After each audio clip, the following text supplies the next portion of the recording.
Welcome to the Mediocre to Magnificent podcast. I'm your co-host, Braxton Matson, and your host, Lee A. Williams, and I just want to say thank you for tuning in because you are what makes this pure magnificence.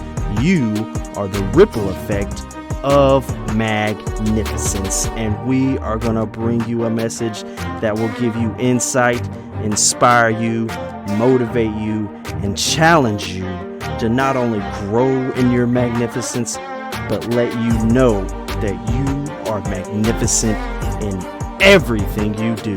So stay tuned. You don't want to miss it.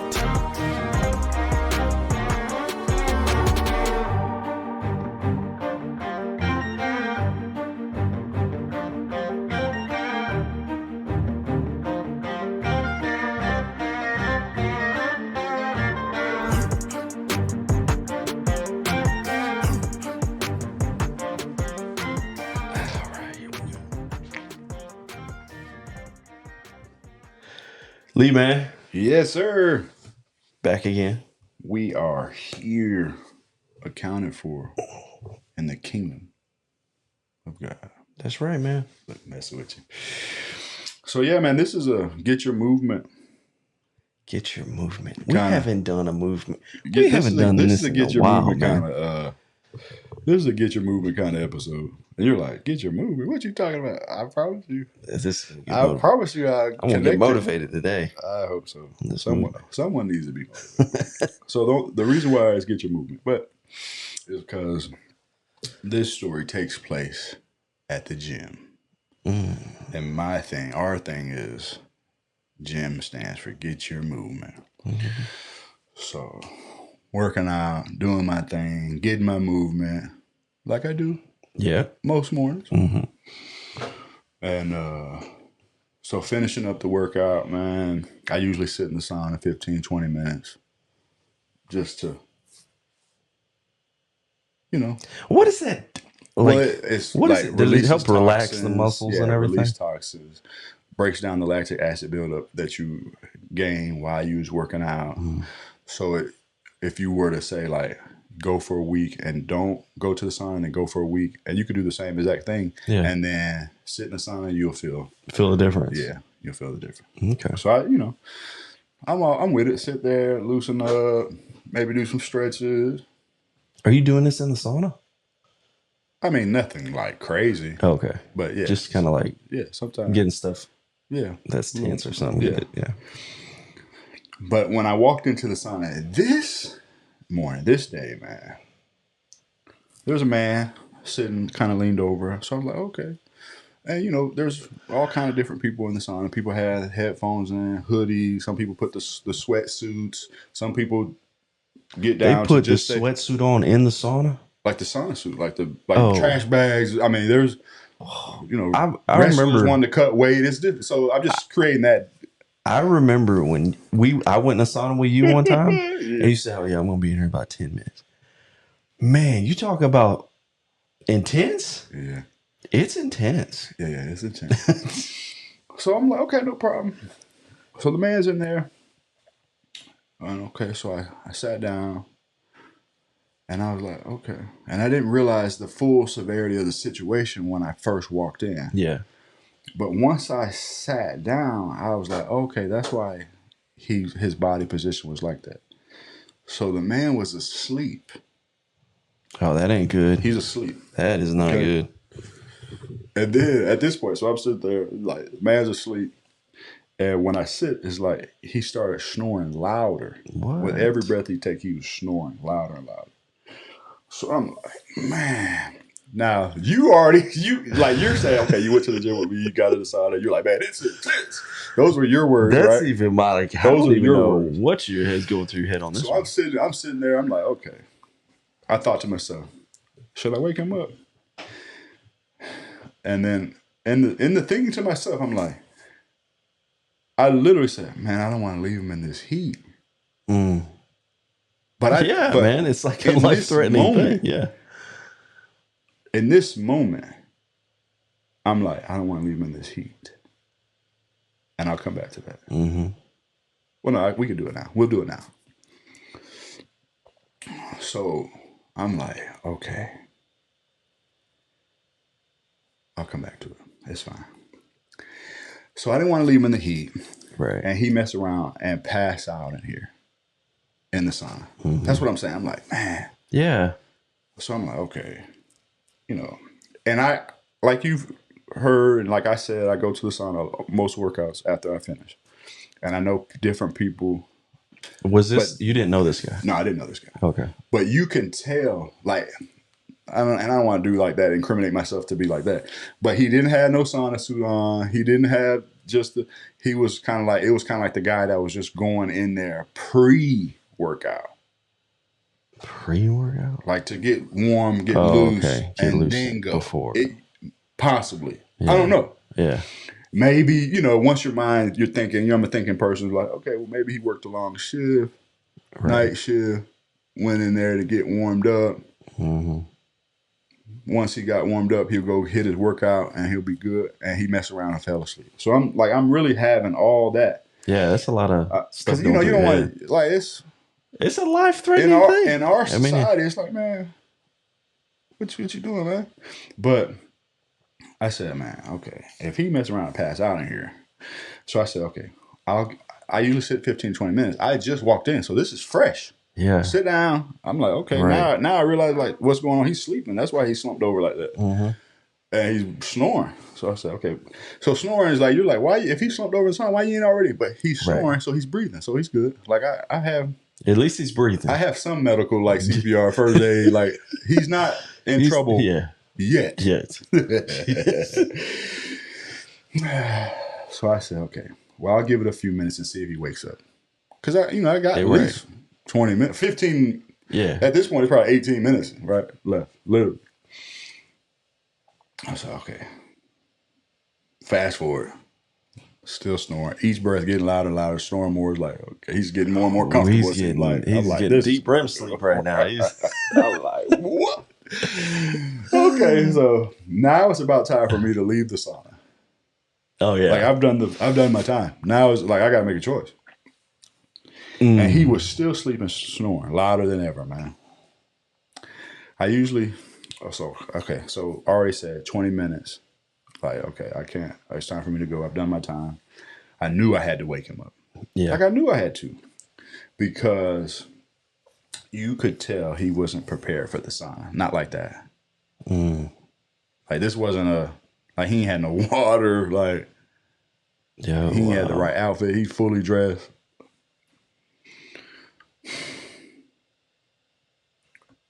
However, the last, you could say fiery dart of the enemy, whatever. My mind trying to trick me out of it. I told myself, well, what if he set an alarm or was intentionally taking a nap? And I was going to interrupt that. I don't know how I would feel about that, to be honest with you. Why do you say that? Because it's like, man, because no. I mean, I'd have to do something just to make sure, like, he's coherent. Like, because, I mean, I know for a fact, if I'm depending on where he's at in his state, like, if I get in a deep sleep, alarm clock ain't waking me up. But so even with you said when you came into the sauna, it takes your breath away. Where do you have to be in your life to be able to fall asleep in the sauna? You've got to be really, really comfortable. Because, like, I could barely, when I did it, you can barely breathe in the sauna. Like, you try to take a deep breath. And it burns. Right? That's what you're telling me? Yeah, my nostril. Oh, man. On fire. I was like, man, this is intense. Wow. Well, thankfully, in my walk, I told myself, I said, okay, whether I interrupt his sleep or not, I'm going to wake him up. Mm-hmm. I'm not leaving him, and and him not making it would be a lot worse than me interrupting his sleep. Yeah. That's literally what's on hand. Yeah. So the point is, so I gently touched him on his shoulder, and that didn't do anything. I got to figure that on that one. So, went from gently touching. So then I attempted to tap on his shoulder. So what I'm creating with the picture now is more aggressively. Get more aggressive with it. Yeah. I didn't want to startle him. I don't know how some people sleep. Yeah. Wake up and just, yeah. Right. So with the tap, still no response. Now I gave him a good nudge. Now a good nudge hey man. Hey man. Knowing this nudge would definitely wake him up. And I said to the gentleman, because he woke up with the nudge, you have been asleep for a while now, and I'm about to leave, and I did not want to leave you in here like this. Mm-hmm. And the gentleman simply replied, thank you. Dang. And I walked out of the sauna. Now, the point that I'm even telling this whole story is I do not want to leave him in the heat. Mm-hmm. But how about we say, change out heat. I do not want to leave him in the fire. Yeah. So my brother is just the metaphor of he's in the fire. And then the enemy has got it so subtle and the trickery is so real that our brother is in the fire and then we question whether we wake him up and get him out of the fire. Yeah. And the get your movement part of the whole episode is to get your behind out of the fire. A gentle touch, a gentle tap. We need, let me just, I don't even know. Or maybe I nudged him, but let's just do this. Let's keep it biblical. Jude 1:23. Are you ready for this, man? Hold on, let me get to it. Oh, you're pulling it up. 123. I got it. I'm about to read it. Yeah, read it. Jude 1:23. Save others by snatching them out of the fire. That ain't a light tap. That man. ain't a nudge. That's just jerking them out. To others show mercy with fear, hating even the garment stained by the flesh. The whole reason why I had this encounter was to come here and tell this story. Mm-hmm. To say, are you going to see? You're like, man, it's just a man sleeping in the sauna. Okay. I don't know about you, but how long do you last in a 150-degree sauna? Fully clothed with no water? Not long. I don't know. Not long. Not even putting into perspective people's health condition. But you have to know the spiritual connotation, the spiritual energy behind this. I'm literally sitting there questioning whether to wake him up. Yeah.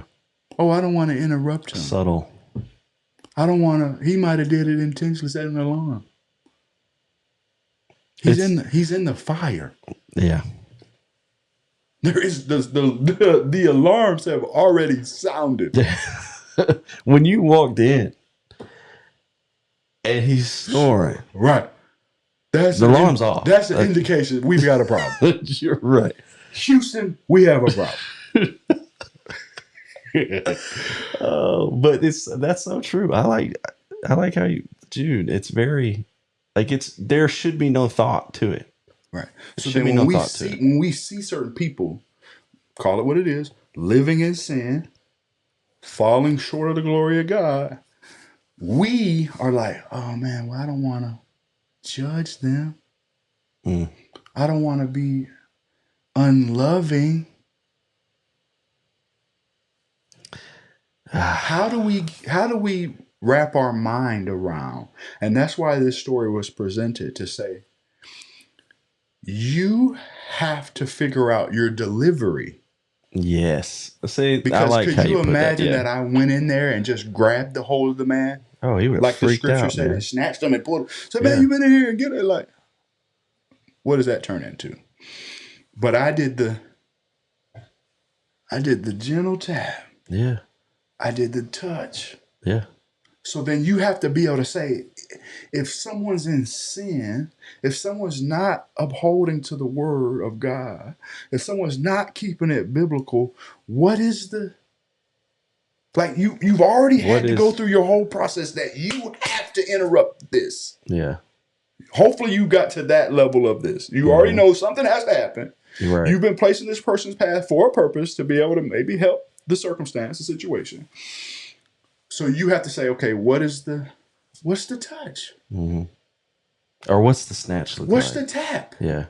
What's the nudge? Yeah. What's the snatch? Yeah. But what we cannot not do, is leave the man in the sauna. Could you imagine if I would have came back to the gym and they had the sauna roped off? Oh man, I can't even imagine. Yellow caution tape. What would you? I literally had this thought like, just leave him. He'll be fine. Somebody will be in here in a minute. And it's like, I go back to the desk and say, oh, what happened to the sauna? Yeah. And God forbid he don't strike me down right. You know what happened in the sauna. You let that man sleeping in there. That's what happened in the sauna. Yeah. I couldn't. And that's one. Yeah. So then we're literally talking about, his blood's on my hands. Yeah. We're literally talking about his blood's on my hands, man. All because I didn't want to, hey man, you've been sleeping here 25 minutes, man. 25. Like, hey man. Wow. Now I put on this, Hebrews 12:29. For our God is a consuming fire. So the reason why I put that in there is because a lot of times people think, oh, look at this tyrant of a God. Look at this, oh, he's going to just fire and brimstone. It's literally, you have to be a certain way to be in the presence of God, because scriptures say he is a consuming fire. So to take it to a deeper level, you're like, oh, well, we're snatching them out of the fire, but God's a consuming fire. We have to snatch the sin out of your life because you won't be able to withstand his consuming fire and be in his presence. And that's how you not end up making it. Right. So it's multifaceted. You just have to grasp this. So this is a challenge for someone, even if you're not at the place in your own life. Jude 1:23, save others by snatching them out of fire. If you're at the place that you have to snatch yourself out of the fire, to others show mercy with fear, hating even the garment stained by the flesh. It I don't think it's totally remote. It's pretty cut dry. You had something else to? No, I was Deuteronomy had something like that too. What did it say?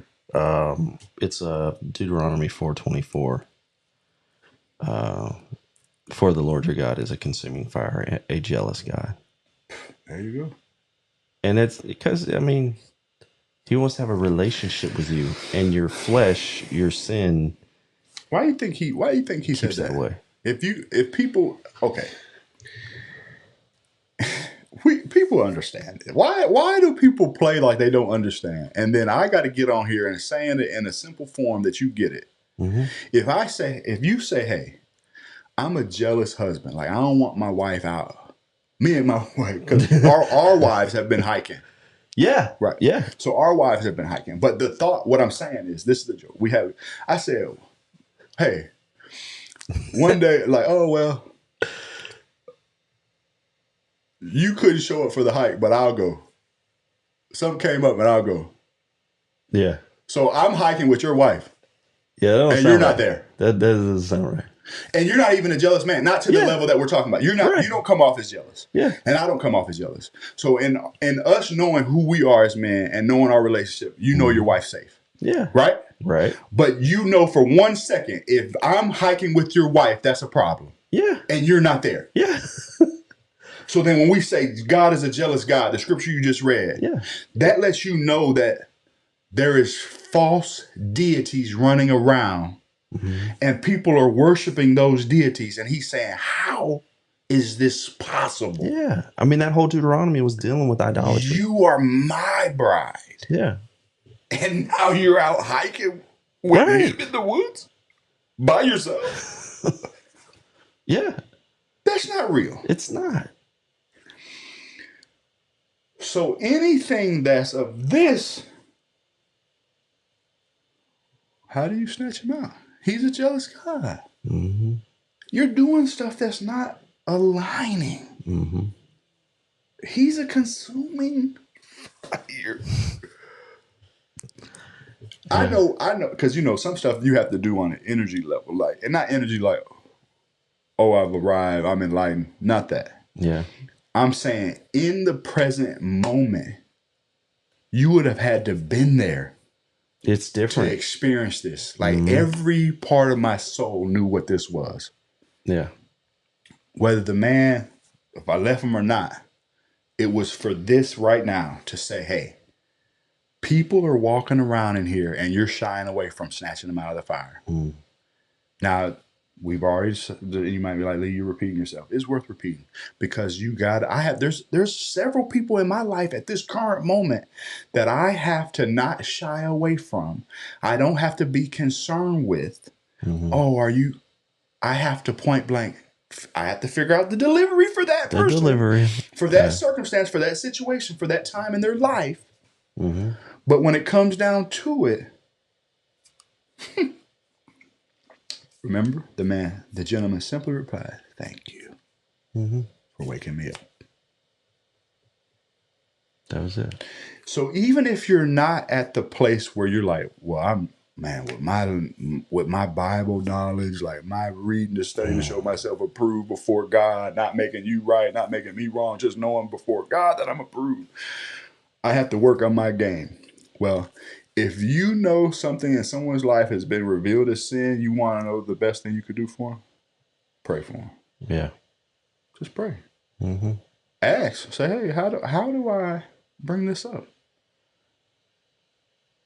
Is it for me to bring up, or can I just keep praying and somehow, some way you will reveal to them to get them out of this? But even if you want to say best case, at best case, there is some action that has to take place. It has to take place. Yeah. From this story. Yeah, you can't. How could I even look at myself, my wife, my children, my mama? Yeah. And then to say like, Lee, you let a man die in the sauna? No, really. For real. Like, you can't. Yeah. And then I said, look at all those people. How do I look at God? Yeah. As like, son, you let a man die. Now, people have done some crazy things. So this is not to say that you'll be tricked that you don't repent to get forgiveness, because he forgives a multitude of sin. So don't allow that to be conveyed or misconstrued.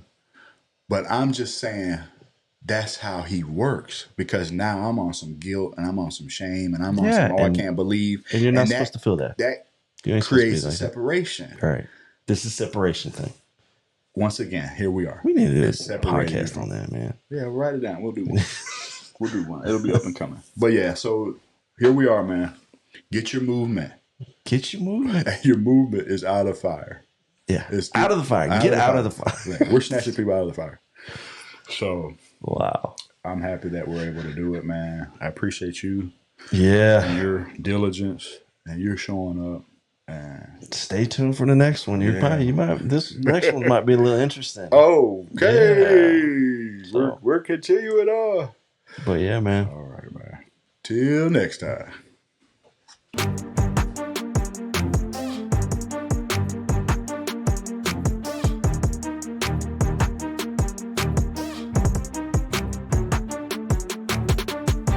This is your co-host here, Braxton Matson, and Lee and I just want to say thank you so much for tuning into this episode. We hope you've enjoyed it just as much as we did making it, but we couldn't do it without you. So please hit that like button, leave us a rating, leave us a review.